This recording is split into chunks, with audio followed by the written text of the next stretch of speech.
আগের ভ্লগে তো দেখেছো দিদির বাড়ি এসেছি আর সন্ধ্যাবেলায় আমি আর দিদির মেয়ে মিলে গিয়েছিলাম একটু খাওয়া দাওয়া করতে। সেরকম কিছু খাইনি, শুধু খেয়েছি ব্রেড চপ আর বাড়ির জন্য 5টা নিয়ে যেতে বলেছিল। দেখতে দেখতে তো সকাল হয়ে গেল, পরের দিন চলে এলো। হ্যাঁ, এটা আমার ভ্লগেই ট্রানজ্যাকশন হতে থাকে। আর হ্যাঁ, আজকের দিনটা কিন্তু আমার কাছে স্পেশাল দিন। কেন স্পেশাল একটু পরে বলছি। এইদিকে দেখো কত কি আনা হয়ে গেছে। জাইবু মাছ, মাংস, সবজি অনেক কিছু দিয়ে চলে গেছে বাড়িতে। আর দিদি এদিকে মুড়ি খাবার জন্য ঘুগনি বানিয়েছে।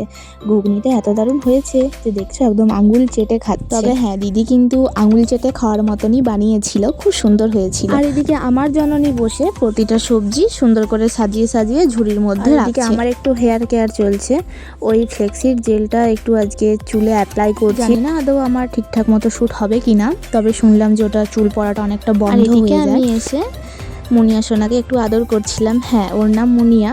তারপর আমি একটু বসেছি চিকেন রান্না করতে। মানে আমার এই কাঠের উনুনে রান্না করতে না বেশ ভালো লাগে। হ্যাঁ, অনেকের ভালো লাগে না জানি ওই ধোয়ার কারণে, কিন্তু আমার বেশ ভালো লাগে। দিদি আমাকে করতে দিতে চাইছিলই না, কিন্তু তবুও আমি জোর করে বসে পড়েছিলাম। আর ওইদিকে দেখলে থালা সাজানো হয়ে গেছে, আর এদিকে কিন্তু আমি রেডিও হয়ে গেছি। হ্যাঁ, আজকে আমার প্রথম পর্ব আইবুড়ো ভাত। তো দিদি প্রথমেই আমাকে পায়েসটা খাইয়ে দিল। আর দিদি এত কিছু বানিয়েছে, আমি দেখে তো পুরো পাগল হয়ে গেছি যে কোনটা আগে খাবো। সন্ধ্যাবেলায় তো কদিন আমি এক্সারসাইজ করছিলাম, কিন্তু সেটা তো এখন বন্ধ হয়ে গেছে, আরও কন্টিনিউ হয়নি।